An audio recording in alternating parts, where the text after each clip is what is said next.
Full Moon sale ಬೆಳಗ್ಗೆ 9 ಗಂಟೆಯಿಂದ ರಾತ್ರಿ 12 ಗಂಟೆವರೆಗೆ ಆಗಸ್ಟ್ 28 ಒಂದು ದಿನಕ್ಕೆ ಮಾತ್ರ. ಬದುಕೆ ಈಗ ನೀರು ಪಾಲಾಗಿದೆ.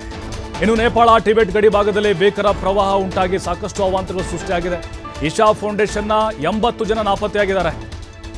ಈ ಕೊಯಮತ್ತೂರು ಇಶಾ ಫೌಂಡೇಶನ್ ಇದೆಯಲ್ವಾ, ಅಲ್ಲಿ ಅವರು ನಮಗೆ ಗೈರಾಂಗೆ ಪ್ರಯಾಣ ಮಾಡಲಿಕ್ಕೆ ಅವಕಾಶ ಕೊಡಿ ಅಂತ ಸದ್ಗುರು ಜಗ್ಗಿ ವಾಸುದೇವ್ ಅವರು ಕೇಳ್ಕೊಳ್ತಾ ಇದ್ದಾರೆ. ಬಟ್ ಈ ಟೈಮ್ನಲ್ಲಿ ಅವಕಾಶ ಕೊಡಲ್ಲ, ಯಾಕಂದರೆ ಅಲ್ಲಿ ಆಪರೇಷನ್ ನಡೀತಾ ಇರುತ್ತೆ, ಅನಾಹುತಗಳಾಗ್ಬೋದು ಅನ್ನೋ ನಿಟ್ಟಿನಲ್ಲಿ ಸದ್ಯಕ್ಕಂತೂ ಅವಕಾಶ ಸಿಗಲ್ಲ. ಪ್ರವಾಹದ ಬಳಿಕ ಅವ್ರ ಬಗ್ಗೆ ಯಾವುದೇ ಮಾಹಿತಿ ಸಿಗ್ತಾ ಇಲ್ಲ. Phone switch off, not reachable ಬರ್ತಾ ಇದೆ. ನಿಮ್ಮಲ್ಲಿ ನಾವು ಕಳಕಳಿ ಮನವಿ ಮಾಡಿಕೊಳ್ತೇವೆ, ನಮ್ಗೆ ಅವಕಾಶ ಕೊಡಿ ಅಂತ ಈಗ ಜಗ್ಗಿ ವಾಸುದೇವ್ ಅವರು ಕೇಳ್ಕೊಳ್ತಾ ಇದ್ದಾರೆ. ಬಟ್ ಈಗ ನೇಪಾಳ ಸರ್ಕಾರ ಏನಿದೆ ನಿರಂತರವಾಗಿ ಕಾರ್ಯಾಚರಣೆ ಮಾಡ್ತಾ ಇದೆ. ನೋಡಿ, ಅವರೆಲ್ಲ ಟ್ರಿಪ್ಗೆ ಹೋದಂಥವ್ರು, ಭಾಳ ಎಂಜಾಯ್ ಮಾಡಬೇಕಂತ ಹೋದಂಥವ್ರು.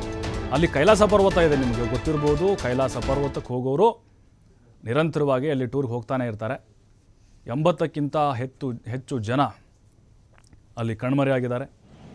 ಫೋನ್ ಮಾಡಿದರೆ ಫೋನ್ ಸ್ವಿಚ್ ಆಫ್ ಬರ್ತಾ ಇದೆ, ಯಾರೂ ಸಂಪರ್ಕಕ್ಕೆ ಸಿಗ್ತಾ ಇಲ್ಲ. ಎಲ್ಲೆಲ್ಲಿದ್ದಾರೋ ಏನು, ಎಲ್ಲಿ ಕಣ್ಮರೆಯಾಗಿದ್ದಾರೋ, ಎಲ್ಲಿ ಆಶ್ರಯವನ್ನು ಪಡ್ಕೊಂಡಿದ್ದಾರೋ, ಅವ್ರನ್ನೆಲ್ಲಿ ರಕ್ಷಣೆ ಮಾಡಿದಾರೋ ಇಲ್ವೋ, ಅದ್ಯಾವುದು ಕೂಡ ಗೊತ್ತಾಗ್ತಾ ಇಲ್ಲ. ಬಟ್ ಸೇನಾ ಹೆಲಿಕಾಪ್ಟರ್ಗಳು ಕೂಡ ಈಗ ಕಾರ್ಯಾಚರಣೆಯನ್ನು ಮಾಡ್ತಾ ಇದ್ದಾರೆ. ಬಟ್ ಸಾಧ್ಯ ಆಗ್ತಾ ಇಲ್ಲ, ಯಾಕಂದರೆ ವಾತಾವರಣ ಅಲ್ಲಿ ಕೈ ಹಿಡಿತಾ ಇಲ್ಲ.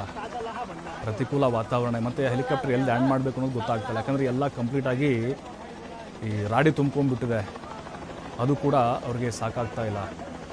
ಇದೆಲ್ಲವನ್ನು ನೋಡ್ತಾ ಇದ್ದರೆ ಈಗ ನೇಪಾಳ ಜನರಿಗೆ ಆ ದೇವರೇ ಕೈ ಹಿಡಿಬೇಕಂತ ಅನಿಸುತ್ತೆ.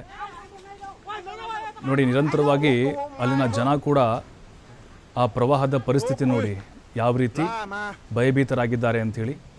ಕ್ಷಣ ಕ್ಷಣಕ್ಕೂ ಸಾವಿನ ಸಂಖ್ಯೆ ಹೆಚ್ಚಾಗ್ತಾನೆ ಹೋಗ್ತಾ ಇದೆ.